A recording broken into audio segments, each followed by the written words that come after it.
Akkam jirtu barattoonni kutaa 9, kutaa 10, kutaa 11 akkasuma barattoonni kutaa 12 qormaata biyyoolessaa kutaa 12 kan bara 2017 kutaa 9 keessaa duwwaa ba'an qabadhee dhiyaadheen jira.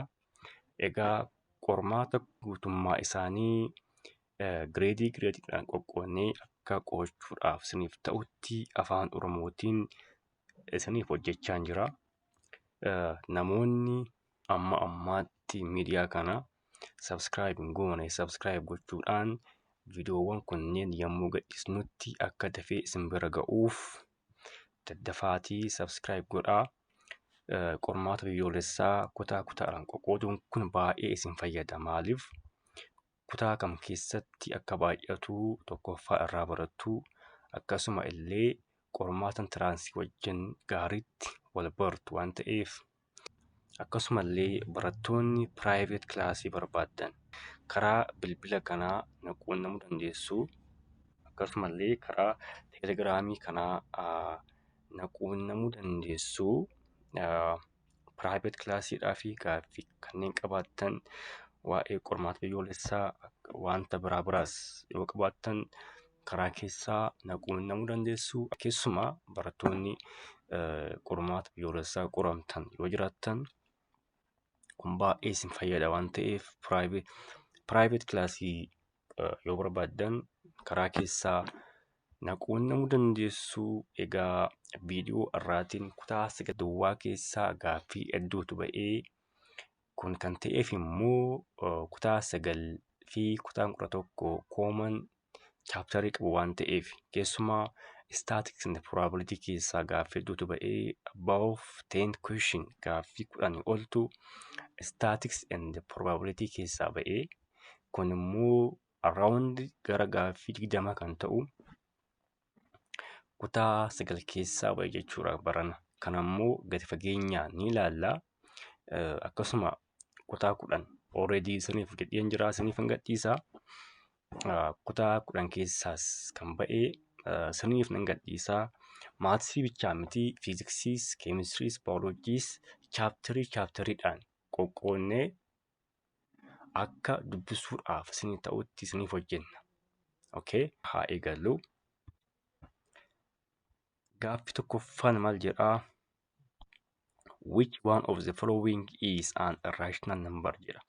Kuni kutaa 9 old calculumii chapter 1 keessaa ba'ee number system kan jedhu chapter 1 kutaa 9 old calculumii chapter 1 keessaa ba'ee rational number jechuun lakkoofsa a over b'dhaan barreeffamu kamiyyuu, lakkoofsi a over b'dhaan barreeffamu kamiyyuu rational number jedhama.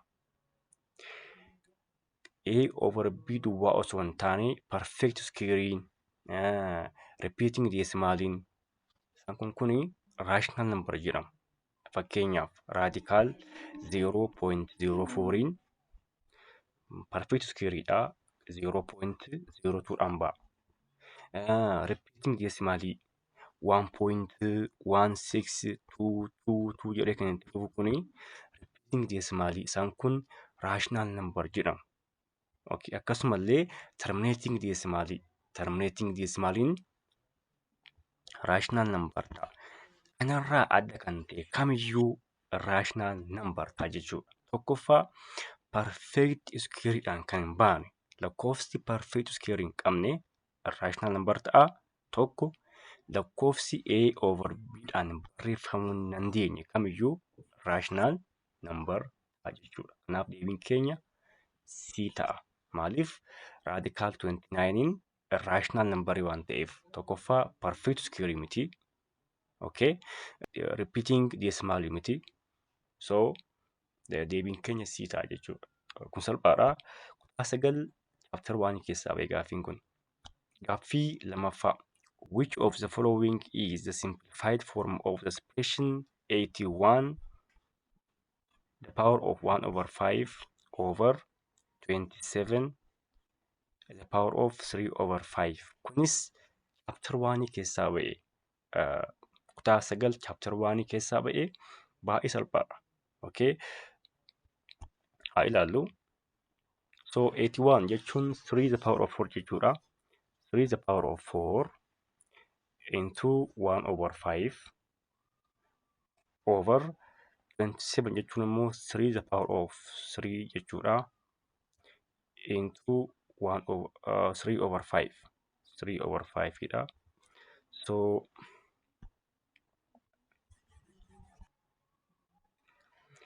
3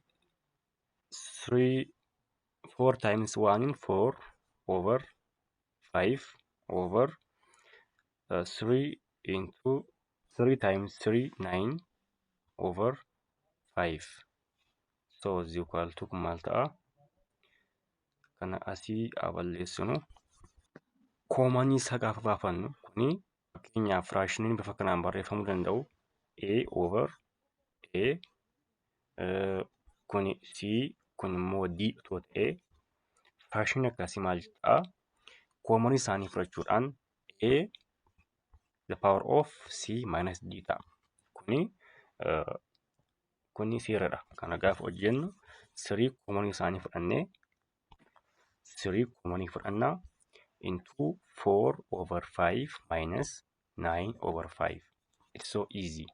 So koomanii 5 koomanii qabnaa 3 the power of 4 minus 9 over 5. So 3 the power of negative 5 over 5 is equal to 3 the power of negative 1, which means 1 over 3 ta'a jechuudha. 1 over 3. So the answer is 1 over 3 C ta'a. Question number 3. Kunis kutaa 9 chapter 1 keessaa ba'e. Kuni standard formiidhaan gaafa barreeffamu standard formiidhaan barreessii jedha. Standard formiidhaan gaafa barreeffamu 43 times 10 the power of 8 times 10 the power of negative 5 fi standard formiidhaan gaafa barreessinu okay 43 times kun koomanii waan ta'aniif 10 the power of 8 minus 3 8 minus 5 which is 3 so 43 times 10 raised to 3 kana gaafa notationidhaan barreessinu notationidhaan gaafa barreessinu 4.3 times 10 raised to 4 tuqaan tokko akkas baasti 4 the power of 4 ta'a jechuudha. Deebiin keenya ta'a. So easy. Okay, gaaffii lammaffaa haa ilaallu. Kun immoo chapter 2 keessaa ba'e. Chapter 2 kutaa 9 activity 2.7 kitaaba keessan kutaa 9 old calculamii activity 2.7 definition isaatu ba'e. Kun maalni waa'ee system of two linear equationiti. Okay, solutionii sadi jira.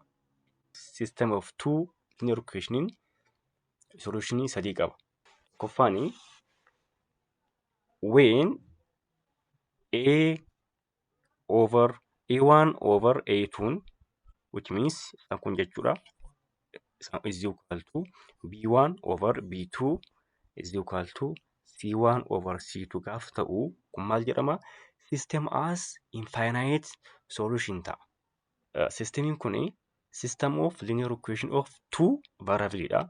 System of two linear equation dha. Tokko gaafa A1 over A2 B1 over B2 is equal to C1 over C2 gaafa ta'u systemiin kun maal jedhama?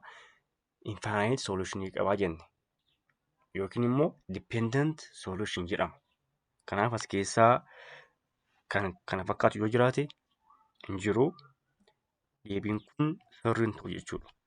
Deebiin kun sirrii hin ta'u. A1 over A2 B1 over B2 is equal to C1 over C2 ta'uu qaba. Okay. Lammaffaa. If A1 over A2 is equal to B1 over B2 not is equal to C1 over C2 gaafa ta'u. Kun maal jedhama? The system has no solution ta'a. Systemiin kuni solution hin qabaatu. Okay. This means the two component equation do not have common solution ta'u jechuudha. Componentii lamaan isaanii Kompoonentii lamaan isaanii common solution hin qabaatan jechuudha. Kanaaf no solution akkasumas inconsistent ta'a jechuudha. Inconsistent or no solution ta'a. Kanaaf as keessa jira hin jiru. Kanaaf deebiin kun hin ta'u jechuudha. Kan jiru hin ta'u. Sirrii ilaallu. When A1 over A2 is equal to, sorry, not is equal to B1 over B2 gaafa ta'u, the system has one solution ta'a. The system has one solution. This means there is only one order pair that satisfies both equations. Component lamaan isaanii yookiin immoo component lamaan isaanii kan satisfy godhu only one order pair jira jedhe. Kun immoo independent solution ta'a jechuudha. Kanaaf deebiin keenya D ta'a jechuudha. Kun baay'ee salphaadha. Already definitioniitu ba'ee definition immoo sammuutti qabachuudha. So easy. Gaaffii shanaffaa haa ilaallu. If one of the root of the equation 2x square minus 8x plus k is equal to 0 exceeds the other by 2, then what is the value of the k? Kuni waa'ee quadratic equationiiti. Chapter 2 keessaa ba'ee quadratic equation. Egaa akkuma beeknu quadratic equationiin ruutii lama qaba. ax square plus bx plus c kan jedhamu kuni quadratic equationiidha. As keessatti a is equal to 2dha. b is equal to minus 8, c is equal to k dha. Gaaffiin keenya maal jedha? If one row of roots of the equation exceeds the other by 2, what is the value of the k jedha. Ruutii kana haa barbaadnu. Let the two roots be, fakkeenyaaf ruutii tokkoffaan r ajanna. Ruutii lammaffaa immoo since the one root is exceeds the other by 2. Ruutii lammaffaan ruutii tokkoffaa lama waan caaluuf let r plus 2 ajanna. So lafa kanatti wanti nuti beekuu qabnu konseptiin lama jira. Tokkoffaa any quadratic equation kamiyyuu waan lama qaba. Product rootidhaa fi sum root waan jedhamu jira. Product root and sum root. Sum root jechuun root 1 plus root 2 is equal to negative b over a ta'a. Maaltu root 1 plus root 2. Root 1 plus root 2 ni negative b over a ta'a. Kuni sum of roots jedhama. Product of root jechuun immoo when r1 times r2 is equal to c over a ta'a. Please concept kan akka irraanfanne. Ruutiin lamaan isaanii waliin baay'atanii dirqama c over a ta'uu qabu. Tokko ruutiin lamaan isaanii walitti hidhamanii dirqama negative b over a ta'uu qabu. So mala kana fayyadamuudhaan gaaffii kana haa hojjennu. So using the sum of roots r plus 2 is equal to maal ta'a kuni 2r plus 2 ta'a. 2r plus 2 ta'a is equal to negative b over a. Negative b means minus of minus 8 over 2 ta'a jechuudha. Because b negative 8 dha. A immoo waan ta'eef. So is equal to 4 ta'a jechuudha. Kanaaf 2r plus 2 is equal to 4 and r haa barbaannu. 2r is equal to 2, r is equal to 1. R arganne. R'n keenya 1 ta'a. Erga r arganne r lammaffaan immoo root tokkoffaa meeqaan caala? lamaan caala. So kanaaf maal goona? R plus 2 jechuun 1 plus 2 jechuudha. So 1 plus 2 is equal to 3. R1 dha. R2 immoo 3 ta'a jechuudha. R1 1 dha. R2 1 plus 2. So R2 is equal to 3. 2x square minus 8x plus k dhamti gaafiin keenya. So R1 arganneerra, R2 arganneerra. So amma kaayyoon keenya gatii k value of k haa barbaannu, which means value of k jechuun c jechuudha.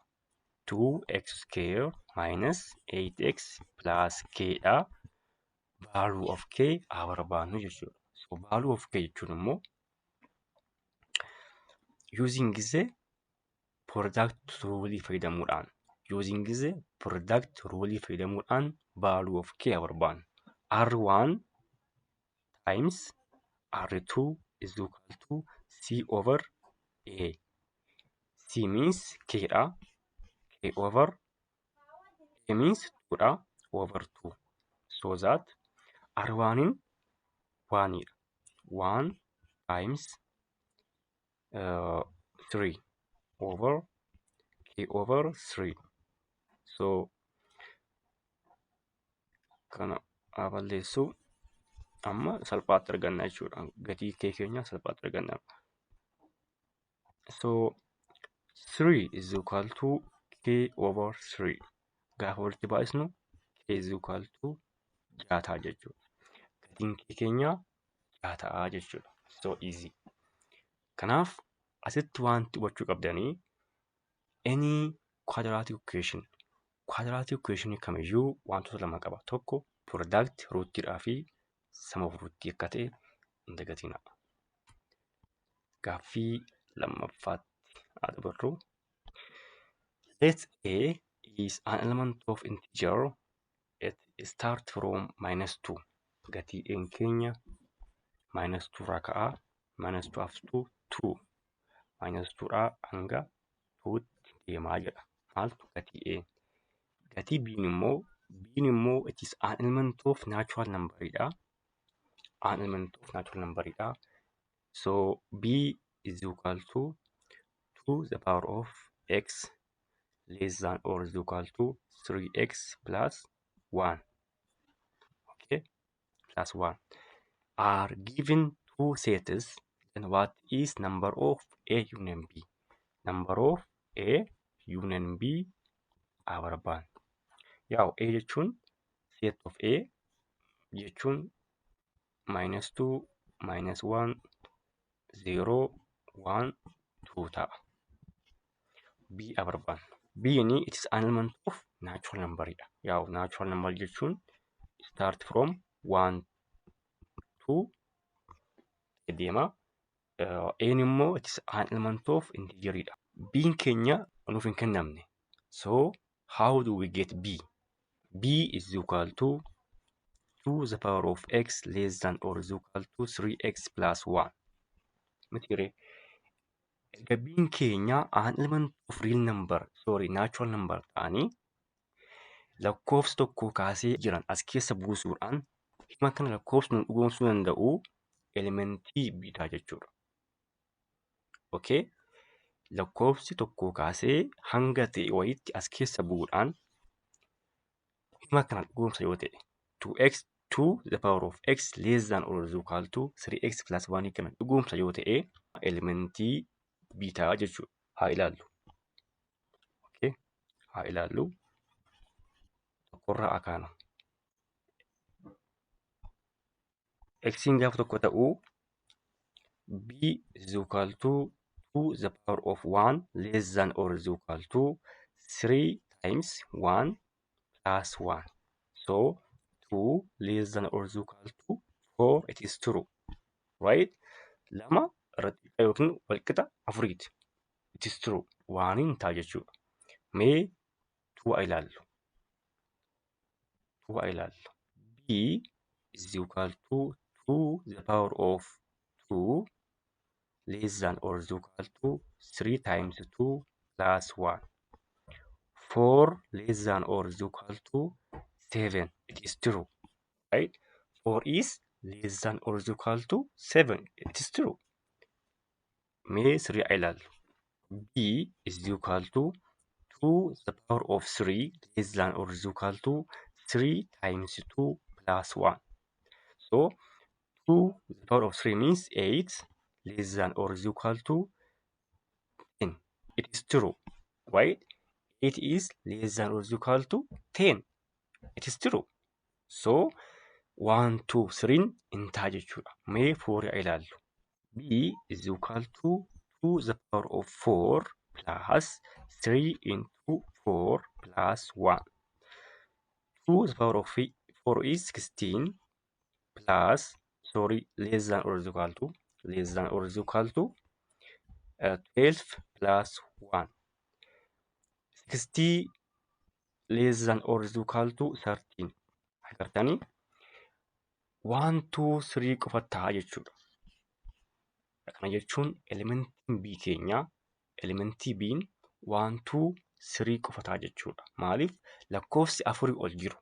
Lakkoofsi afurii fi isaa ol jiru kamiyyuu hima keenya dhugoomsuu waan hin dandeenyeef elementiin B'n 1, 2, 3 duwwaa ta'a jechuudha.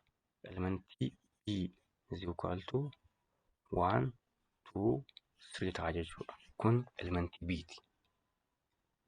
A union B jechuun lakkoofsa kana walitti makuu jechuudha.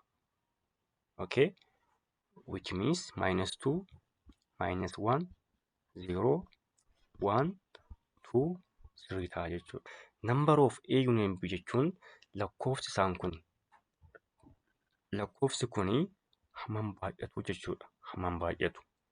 Kanaaf 1, 2, 3, 4, 5 ta'a.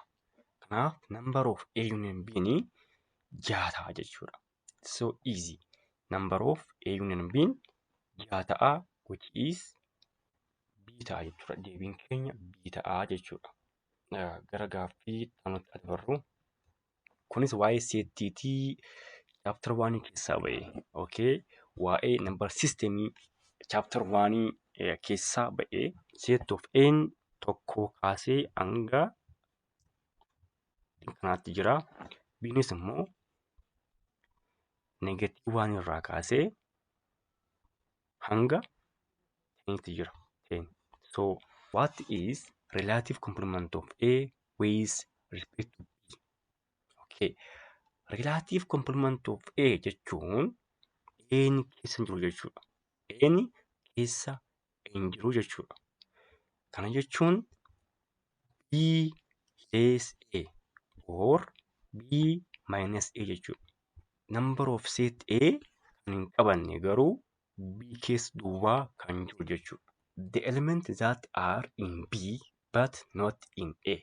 Elementii B keessatti argamu garuu A keessatti hin argamne. Under the interval kana keessatti set A starts at 1. Mitiire N tokko ka'a and innis at 10. Set B starts at -1 and ends at 10. So gaafa subtract A from B, gaafa B minus A goonu -1, 1 ta'a jechuudha. -1, 1 ta'a jechuudha. Kanaaf deebiin keenya is the set of -1 less than or is equal to x less than 1 ta'a. Siin deebii ta'a jechuudha. Siin deebii ta'a. So relative complement of A jechuun A keessa hin jiru jechuudha. Otoo B ta'e otoo relative complement of B with respect to A ta'e deebii isaa comment box irratti naaf hojjedhaa. Deebii relative complement of B with respect to A, which means A less B. A less B namni comment box irratti naaf hojjetee badhaasa qaba. Okay. Gaaffii itti hojjennu. Which of the following statement is true about relation.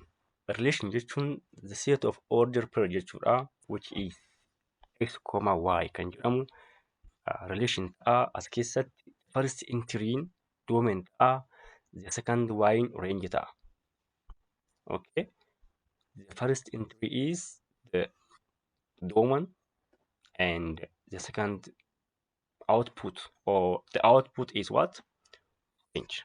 So depend on this, the domain and the range of the relation are equal? Not. They are not equal. The range of a relation is the set of all of the first entry meet. The range is the second output, or the output value, or the y value is the range. So então the domain of the relation is the set of all second coordinate meet. It's the first coordinate. So a relation from A to B is any subset of A cross B for non-empty sets. For non-empty sets A and B. Kuni deebii ta'a jechuudha. Gaaffii ilaallu. What is the minimum value of function defined f of x?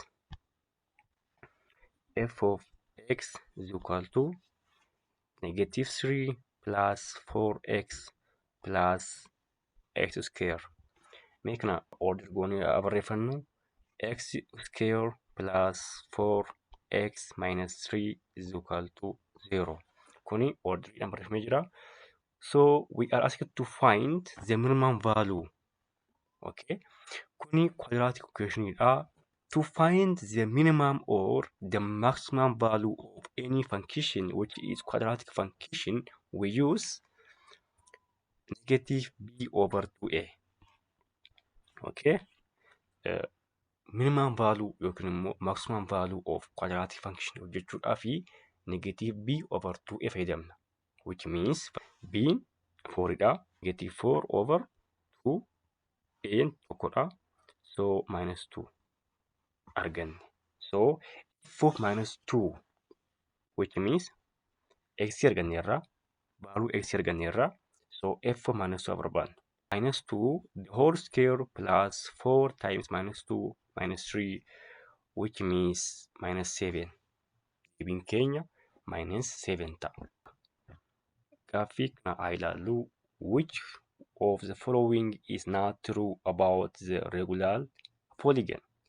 Waa'ee regular polygonii kan armaan gadii keessaa kamtuu sirrii miti jedha. It can be inscribed a circle. It is true.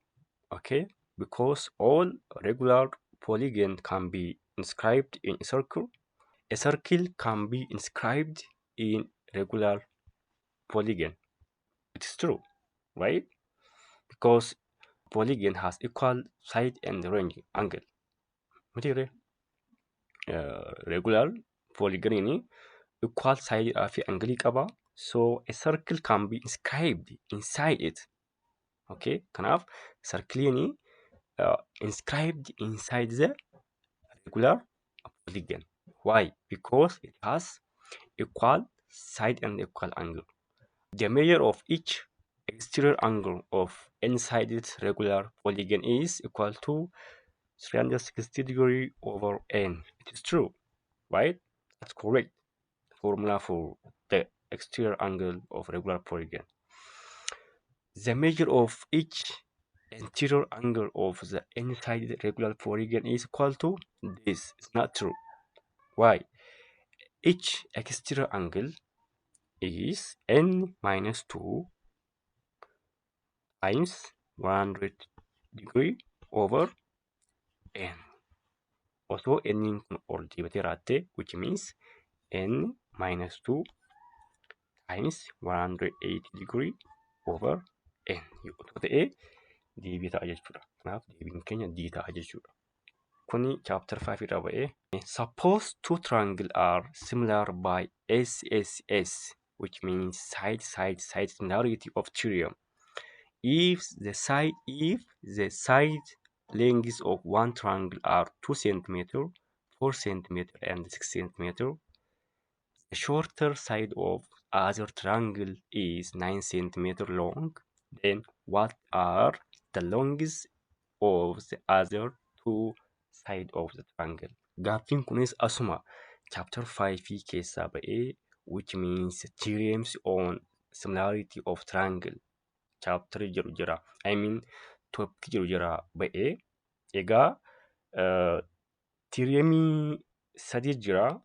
Isaa maal jedhamu? Side similarity theorem, side angle similarity theorem and angle similarity theorem. Gaaffiin kun amma kan nuuf kenname side-jedhaan. Fakkeenyaaf tiraangilii lama qabna jenna. Tiraangilii lama qabna. Okay. Kana A, B, C jennu. Kana immoo F, E, G jennu. So gabaabaatti side similarity theorem jechuun egaa akkuma beektan trianglein side sadii qaba. If three sides of one triangle are proportional to the other three corresponding sides of another triangle, sidein kunneeni proportional to other this triangle, anglii kanaaf, sidii kanaaf proportional yoo ta'e, this side of triangle are equal. Isaan kun similar ta'a jechuudha. So the two triangle are similar ta'a. By the what? By the side theorem. AB is equal to AB over DA. AB over DA is equal to BC over EF is equal to AC over DF ta'a jechuudha. Okay. AB, which means this one is proportional to DA, which means this one. BC, which means this one is proportional to EF, which means this one. AC, which means this one is proportional to DF, which means this one. Okay. By the law of side similarity theorem, if the side of one triangle are proportional to the other triangle, this kind of they have equal, the two triangle are similar ta'a jechuudha. Malee kana irratti hundaa'uudhaan gaaffii kana haa hojjennu. So gaaffii kana gaafa hojjennu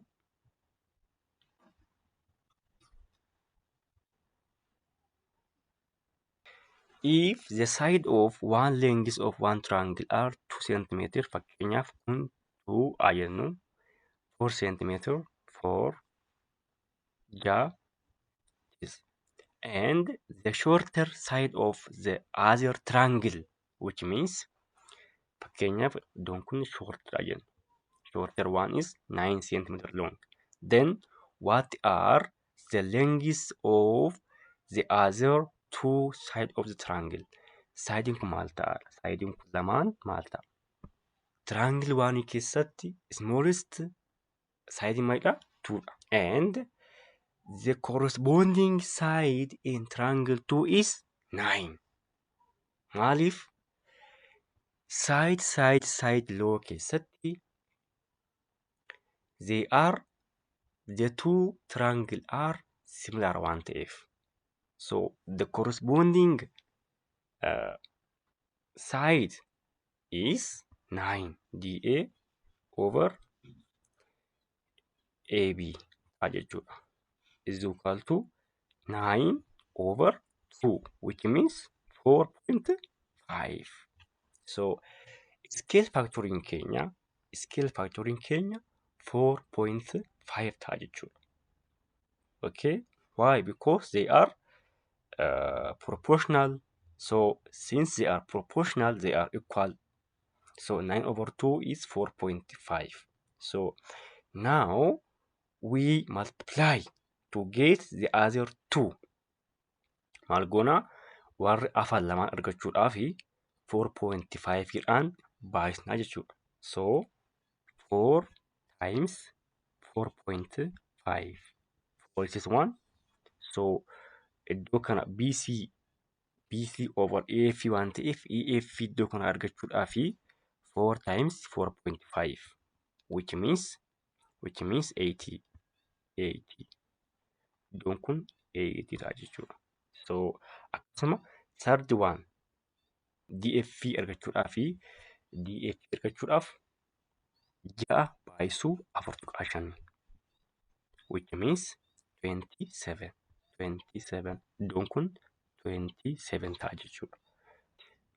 Deebiin keenya 18, and 27 ta'a jechuudha. Kunis achuma chapter 5 keessaa ba'ee a boy and a girl are both standing on sunlight. Dubaraa fi dhiirri ifa aduurra dhaabbachaa jiru. The boy height is 1.6 meter and casts a shadow of 2 meter. If the girl height casts a shadow of 1.8 meter, then what is the height of the girl? According to the insimilar triangle insimilar ta'an keessatti the ratio of the corresponding sides are equal. Okay? Given isaanii kan booyii kan garlii iddoo kanatti hojjennu. Okay? Booyiin heightii 1.6 qaba. Okay? Akkasuma shadow immoo 2 meetrii qaba. Shadow 2 meetrii qaba. Akkasuma garliin shadow 1.8 qabdi. Heightii immoo barbaanna jechuudha. Heightii barbaanna. So according to the similar triangle, the ratio of the corresponding sides are equal. Mutiire? So boy's height over boy's shadow is equal to girl's height over girl's shadow, which means 1.6 over 2 is equal to height over 1.8.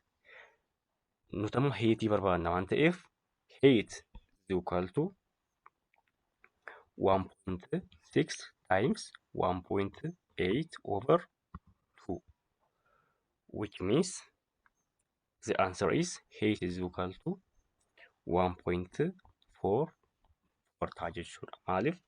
Similar angle waan ta'aniif. Gaaffii kun immoo waa'ee statistics fi probability akkuma isinitti himee statistics and probability gaaffii baay'eetu ba'ee isaan keessaa tokkoffaa haa eegallu. A fair 6-sided die is tossed once. Daa'iin tokko si'a tokko ol darbatame. Then what is the probability of getting of factor of 4? Akkuma beeknu daa'iin outcome 6 qaba, which means outcome keenya yookiin immoo n of s keenya 6 ma jirre daa'iin. So 1, 2, 3, 4, 5, 6 kun outcome daa'iiti. So factory 4. So what are factor of 4? 4 is equal to 1, 2, 4. Kuni factor of 4 dha. So probability formula dhaan gaafa hojjennu probability formula is equal to favorable outcome over total outcome. Yaw favorable outcome keenya 3 dha. 1, 2, 3. So 3 over 6 dha, which means 1 over 2. Kanaaf deebiin keenya ta'a jechuudha. 1 over 2. So haala kana hojjettu. If two vector AB and BC are given as shown in the figure below, then what is vector B plus vector C? Head of the first vector to tail of the last vector, which is C. So A plus AC ta'a jechuudha. AC ta'a jechuudha. Maaliif asii kaasnee as ga'uudhaaf already AC waan ta'eef deebiin keenya AC ta'a. 16ffaa 40ffaa kunis waa'ee statistics and probability dha. Which of the following statement is true about the type of data? Waa'ee kwaalitaatifiidhaa fi kwaantitaatifii haa ilaallu. Kwaalitaatiif jechuun kaatagorii wayii fakkeenyaaf jenderii, meelii, kalarii, neemii isaan kun kwaalitaatifiidha. Kaatagorii wayiiti. Isaan kun kwaantitaatiif jechuun kwaantitaatiif jechuun numerikaal jechuudha. Which means nambarii wajjin kan walitti dhufu jechuudha. Meejarmentii wajjin. Kan akka eejjii faa, kan akka eeyitii faa, kan akka wayitii faa isaan kun maal jedhamu jechuudha. Kwaantitaatiif ta'a jechuudha. Numerikaal nambarii warri ta'an. So the answer will be D. Okay. The age of students in class is quantitative data.